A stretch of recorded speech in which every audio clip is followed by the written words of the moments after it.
There you are. Susan, can you hear me? I can hear you. Okay. And will you be sharing your video with us or no? Yeah, sorry. I thought I was. There I am. Oh, there you Okay. are. Okay, that's great. Well, I show that we are good to go whenever you are. And just because people are often interested, we have about 95 participants right now. So that's pretty exciting.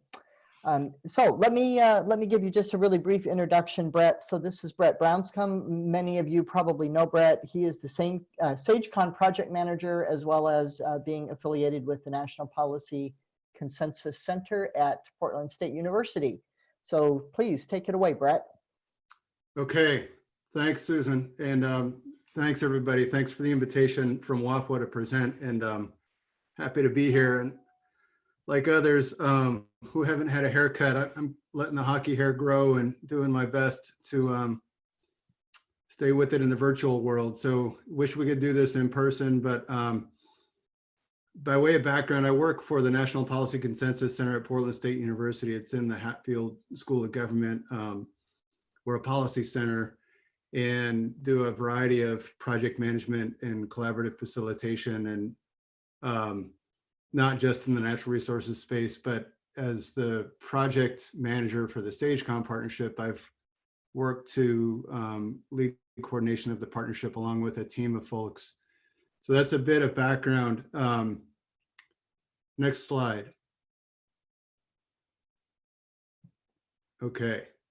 So kind of the who, what, and why, and I threw in a little bit of how on what is SageCon. So if you Google it, where SageCon comes up as anything from an air conditioning company in Australia to a block of conservative voters that stem from Ohio, who are credited with helping elect President Trump. And so we are neither one of those. SageCon is a broad partnership in Oregon, and it's a partnership of federal, state, local government, as well as local community-based organizations, tribal engagement, landowners and landowner representatives, and then non-governmental organizations and interests. And I say that broadly, meaning everybody from conservation NGOs to entities like the Oregon Cattlemen's Association, to the Oregon Farm Bureau, to hunting recreation groups.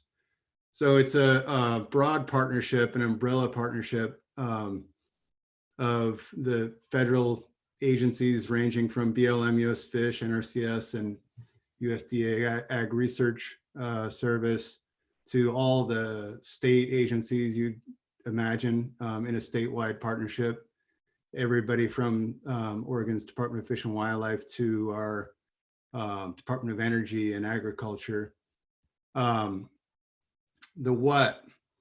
So we're not a traditional, SageCon isn't a traditional government body or task force. We're also not, at the level of Ben and Brenda talked about the Harney Wildfire Collaborative, and Leo, the Rancher Stewardship Alliance. We're not a kind of local collaborative effort like that. It's a broader statewide umbrella, maybe more akin to what Bud talked about with the Wyoming Sagegrass implementation team. But we're also not government appointed. It's more of an organic collaborative that's come together. It started in 2010 in that era, and it really started around energy development in southeastern Oregon and conflicts around that. And it's transitioned over time into a larger picture starting in 2012 with the Western Governors Association and governors from Wyoming and Colorado kicking off the Sagegrass Task Force, and states really gearing up planning around the 2015 Endangered Species Act determination. So the umbrella is now related to a governor's executive order and kind of implementation of that tied to Oregon's state action plan for sage-grouse, a state statute and rules related to mitigation and development, land use, and then state investments, both legislative and lottery, as well as coordination across federal partners and budgets and plans and programs. And the why, there's been, whether it's been kind of in the planning phase leading up to the 2015 determination or the implementation phase, there's a bet around the value of organized coordination and collaboration, not just at the local level, but statewide. And we're in the implementation phase now, and the kind of need for coordination and collaboration is still apparent.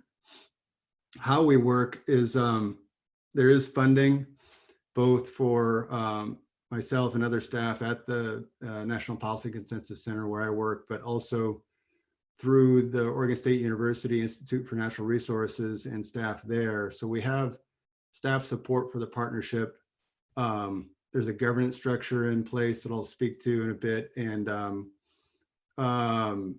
coordination and integration kind of efforts and processes across the state that tie local up to higher level state actors and federal actors. And we work through meeting facilitation and project management or conflict resolution work, as well as trying to coordinate and tie together effective partnership work. We also, through OSU and other technical resources, offer that technical support. So next slide.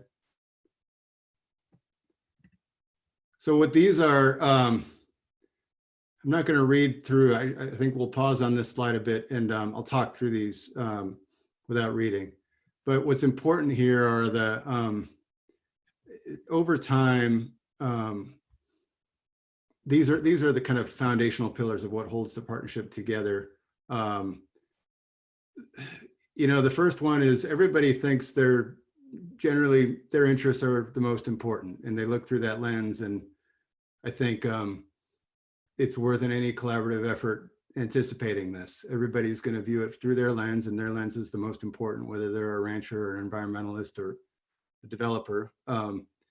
But I think the other thing is people need to recognize that everybody feels that way, and other interests feel that way too. And so we came into this with the recognition that, and I think this is what holds people together, you know, whether it's the bird and its habitat and problems that those interests face, or whether it's rural communities and economies, or urban-rural divide and kind of government distrust, people have, all stakeholders have valuable interests and problems that they want to see addressed.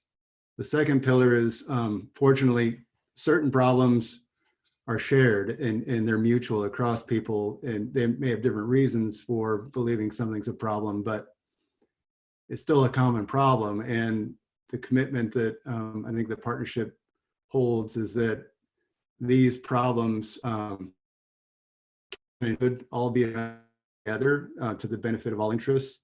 And for Oregon, you know, I've bulleted the major drivers of problems, whether it's concerns over ranching economies or habitat and bird health, or development potential, or rural communities. We agreed on these three. I mean, these are the common big ones that everybody can agree to and work on addressing. The third pillar is around the concept of just like every community and county is unique, every state's unique, and Oregon is a Great Basin state, so we share invasive and wildfire problems, but Oregon's also unique.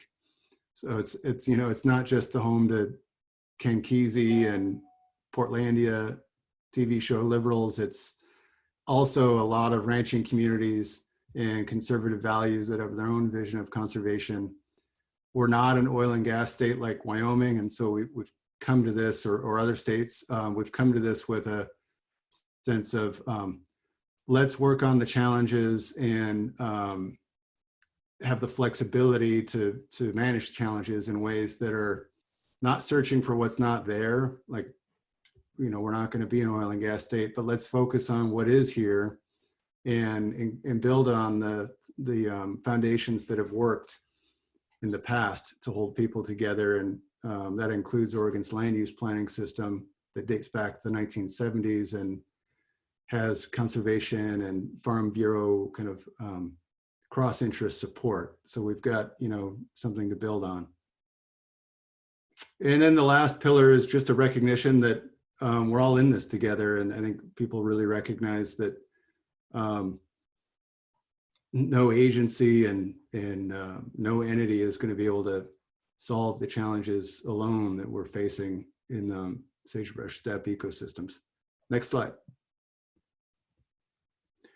So the state action plan that I mentioned is here. This is the leading up to 2015. This is where the energy went. We were, let me get back here. Okay. We were working on planning was the main focus of the partnership leading up to, culminating in 2015. And so the collaborative work that was done through the SageCon partnership went into the development of each of the components listed on this slide.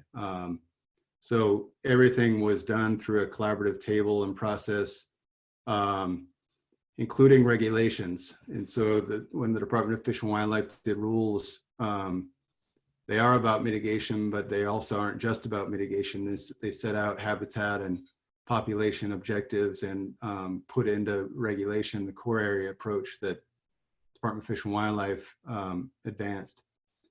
The mitigation program, it's controversial and still is, but it was done with county planners and businesses at the table, and it built on that land use foundation Oregon system that I mentioned. And so it wasn't foreign to anyone to come to the table to talk about that or how to expand that foundation into covering or addressing sage-grouse concerns.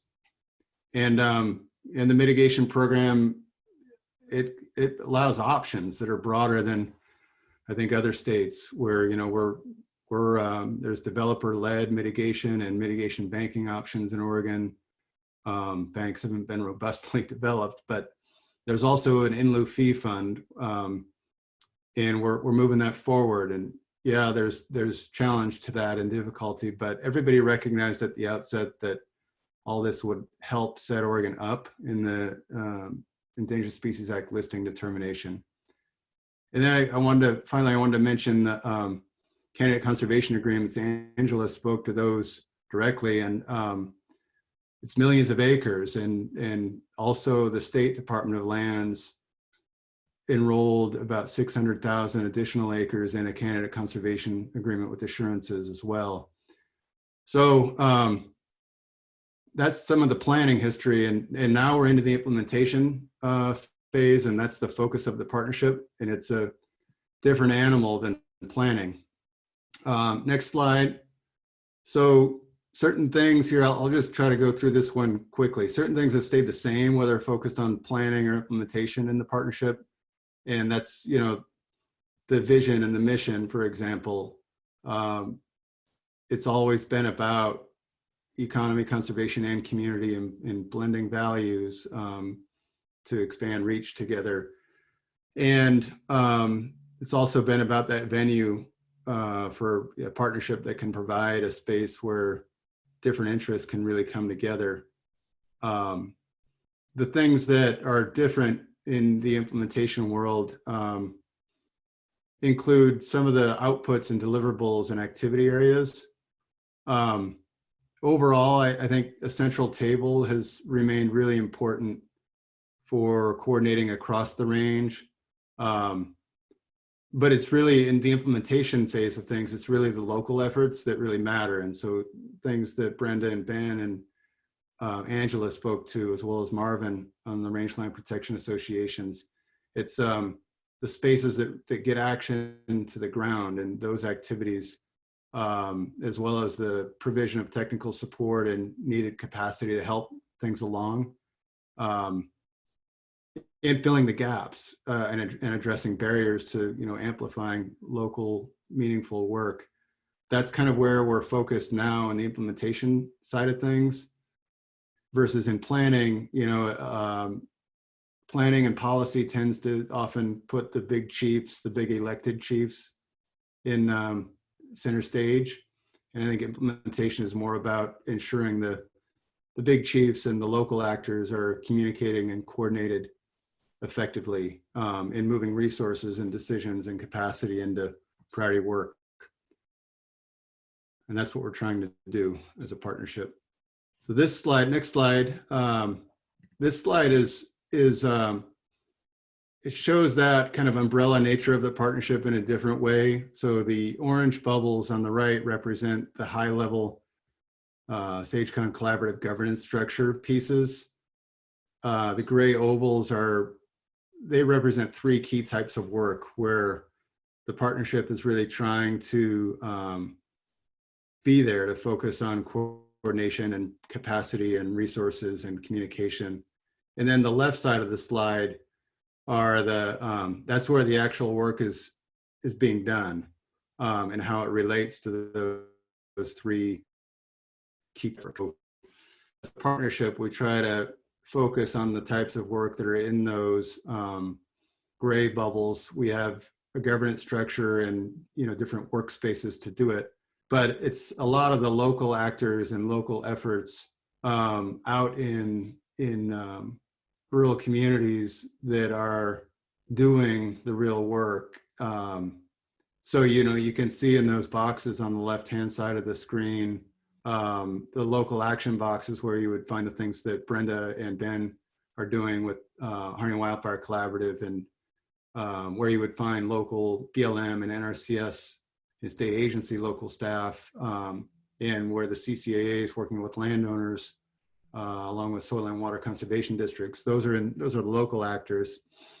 A couple other things to mention on this: the research, monitoring, and adaptive management piece is it's a mix of we try to coordinate within the partnership on a mix of effectiveness and verification type monitoring, and what is working, what's not, adapting practice to reflect research, and it involves the work of partners like ARS and Oregon State University Extension on the research end, and BLM with AIM protocols and plots on the ground, population efforts and adopt elect programs, and monitoring work team spaces. Our communication is both external and internal, and so there's we have thankfully some paid capacity to help with getting information out and outreach internal to the SageCon distribution list. It's a 300 or so person distribution list across agencies and non-agency people, and we have some capacity to do that. It's also external, where we put communications and outreach work into communicating with media, policymakers. We do an annual state action or biennial state action report, and we're working on bringing capacity and help into the conservation effectiveness database, or Everett's database rather, and coordinating with other partners like the partners in the SAGE program. So I'll move to the next slide here. This is just a look at the representational nature of one of the kind of formalized governance structures within the partnership. It's the coordinating council, and I'll just pause and let folks have a look at kind of who's on it. The intent is to keep it at a high level of decision makers, but be sure it's not just government talking to government, and it's the right levels of government talking to government. So we're trying to represent the right agencies, the right levels of government, as well as the interests, whether it's conservation, agriculture, business, landowners, and make sure everybody feels like they have a space and a representational structure that means something and that is kind of bound to the key decision makers convened by the governor's office. So next slide. This is a slide where I want to transition into where we are now. So we've been, I think the partnership overall I mean, this is a pendulum issue, and it'll return on certain fronts. You know, certain weather it's just the weather, and it comes and it goes, but it comes back again. And certain themes remain. And so, you know, administration changes and federal plan revisits, yes, they've been challenging and can destabilize collaborative agreements and momentum, but it's a bit of the nature of the weather. We're always going to have these kinds of things and dynamics. And the federalism question around regulatory approaches and ESA listings versus kind of state leadership around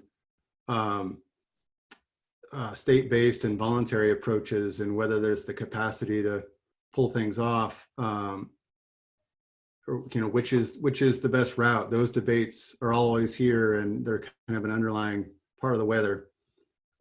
Development tensions related to mitigation. There are certain common themes there, you know, where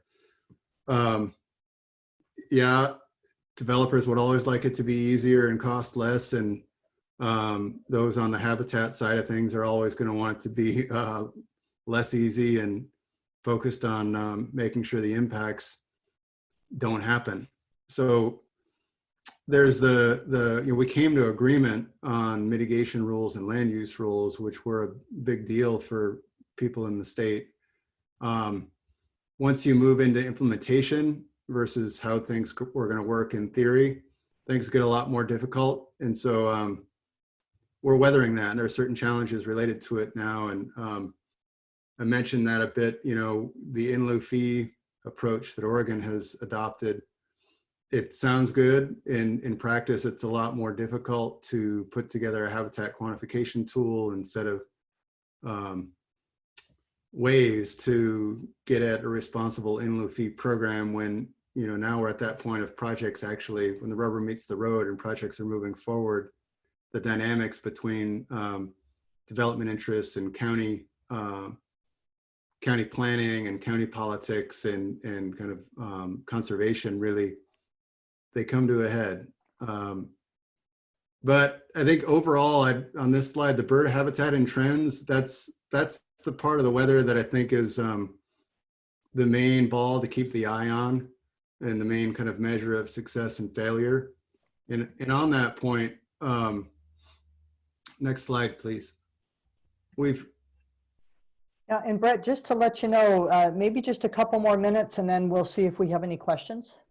Yeah, thanks, Susan. Mm-hmm. So we've been through some choppy waters, and certainly still are on the bird and habitat trends.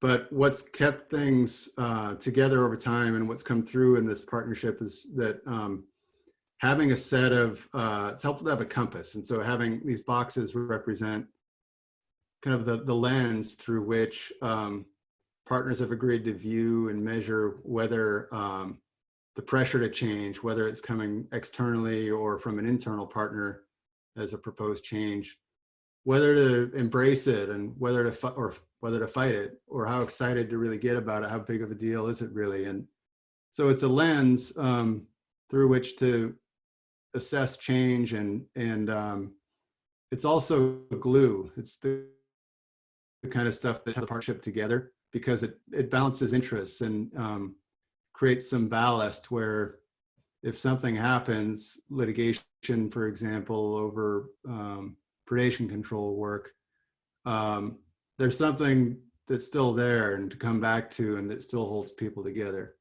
So next slide.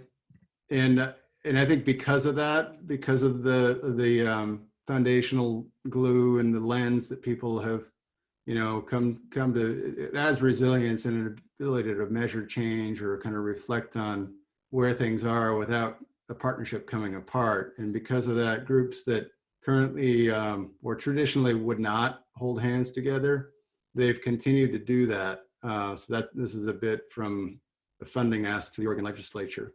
So implementation today, and I'll wrap up with this slide and the next one. A bit of what it looks like. Action is happening, and you know, there are plenty of challenges, and I think a lot of the presentations from day one set of panelists yesterday illustrate the challenges. but there's also a lot of good stuff happening at the local level. And, when I think about today's focus and yesterday's obsession, back in 2015, people were hugely focused on development threats and whether House states would regulate that, or on the habitat designations and getting them right. And so today, there's not much development happening in Oregon, and we could, there's a point in time where we could revisit the core area designations in Oregon. But I think for a lot of folks in the partnership, the focus is like, okay, well, are those really our biggest problems? And if they're not, where should we put the energy? And so today implementation is really about invasive annual grasses and the connection to wildfire and the connection to other states like the cheatgrass challenge in Idaho. There are a lot of good examples to build upon and amplify, and then gaps to fill. So the invasives effort, the SageCon invasives effort, is really trying to do that, is help bring capacity and coordination to good stuff that's already happening and that should be amplified, and to fill gaps and meet challenges around juice that's needed. And so capacity and coordination are certainly part of that. Last bit on this is a wicked problem, and these things are going to cost money. And I think that's a common focus of this partnership and implementation is it's just not going to be cheap, and we need legislatures and other funders to kind of recognize that and go the distance. So last slide. These are some lessons learned. Tom, when talking about this presentation, he kind of reflected on, well, what would you say if others were thinking about doing a collaborative partnership or enhancing what they've already got? We certainly don't have a coin on the realm here, and we're learning as we go, and there's still a lot to be learned. But some thoughts on what I'd share with others are here. And the implementation is more challenging, I think, than policy work. It's there's no one decider like a Fish and Wildlife Service decision in 2015 that will wrap up a policy effort and put a stamp on it. On implementation, it relies on a lot of coordination across a lot of different silos, and then factors, wildfire, drought, beyond human control, or less subject to it, play a really challenging role that interrupt that space, whereas the policy space can be a little discreet and more carefully managed. Nothing beats a crisis. So the two pictures here, one is the Paradise Fire, Paradise, California. The other one is the Martin Fire in Paradise Valley, Nevada. So you had two paradises on fire. And, at the time, NASA had the Martin Fire as the biggest fire in the United States, some 600 plus square miles. But all the attention, I mean, how many people really remember that outside of this?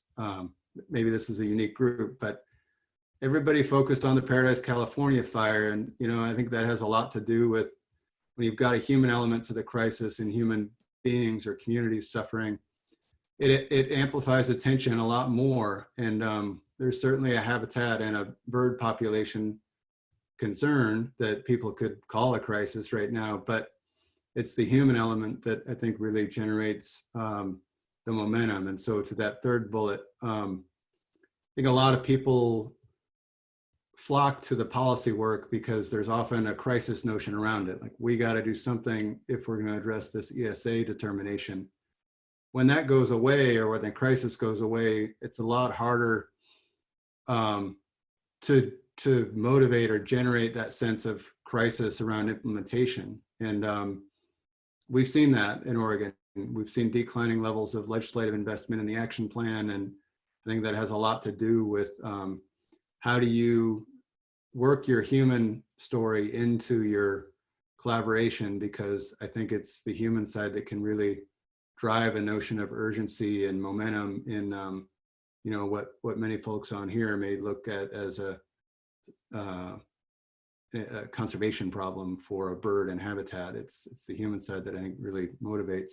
So the last one is, the last two, I'll do it real quick, Susan.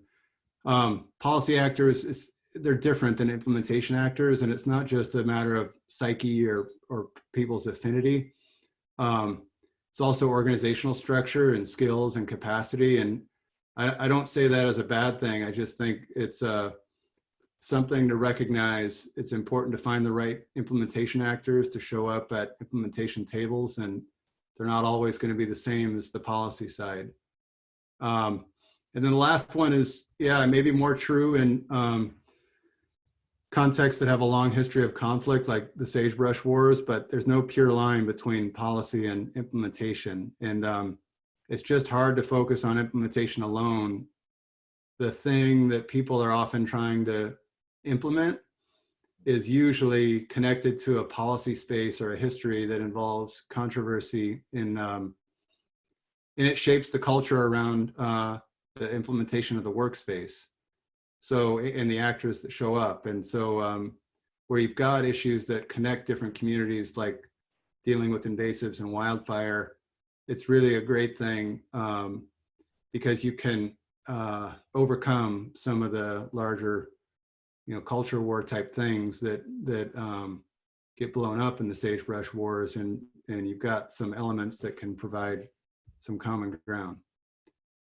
So with that, I'll wrap and just say thank you. The last slide here, if we can go to that real quick, are just some links to what Oregon and the SageCon partnership is and what we're doing. So with that, thank you, everyone. Thank you very much, Brett. That was a very interesting presentation. Really appreciate it. So I am looking right now. We just have a few minutes left. We have a little bit of information to provide before we wrap up, but I want to pause and see if we have any questions for Brett. So I'm looking to see if anyone has their hand raised or has submitted a written question. Does anyone? Not seeing any hands raised or written questions yet. It's been a little quieter this afternoon on the question front, but I certainly want to give people an opportunity if they have a question for you. Susan, this is Tom Remington. As a panelist, I don't have the opportunity to type in questions, but I did have one for Brett. And Brett, thanks for that presentation. You earned yourself a spot on the increasing capacity work group. Oh, no. The question I had, you talked about policy and implementation, no clear line. And with adaptive management constructs, there probably shouldn't be, because the monitoring of the implementation should feed back and modify the policy, or at least the plan. I saw you had a bullet that talked about monitoring. Is there an adaptive management construct with SageCon or the governor's plan? Yeah, there is, and it's in the state action plan. And I mean, one thing I didn't emphasize is it's not just the state's action plan, but the partnership is trying to also make sure things are coordinated with VLM plans and then local county planning. But yeah, there is on the monitoring end and adaptive management. How it's being done, though, we at the SageCon partnership level are not the actors, and so we have technical staff and monitoring support that brings the actors together into coordinated monitoring workspace meetings where those kinds of conversations and discussions happen, including like, what are we learning from, the Nature Conservancy, for example, has been doing a lot of seed technology research, and others have been doing weed treatment and bunchgrass community restoration work. So we set the table for the spaces where the conversations happen around what are we learning, and then how should that feed back into adjusting management plans and actions on the ground. And by having the right agency implementation actors and kind of landowner type connections through SWCDs there, that's how that is intended to go back out to the ground. Okay, thanks, great. Hey, don't go away, Tom. I'm going to be calling on you in just a minute. All right, Brett, again, thank you so much for presenting and responding to Tom's question. And I think you are involved in a breakout group next week, so we'll look forward to connecting with you again soon. Sounds good. Thanks, everybody. All right, thank you very much.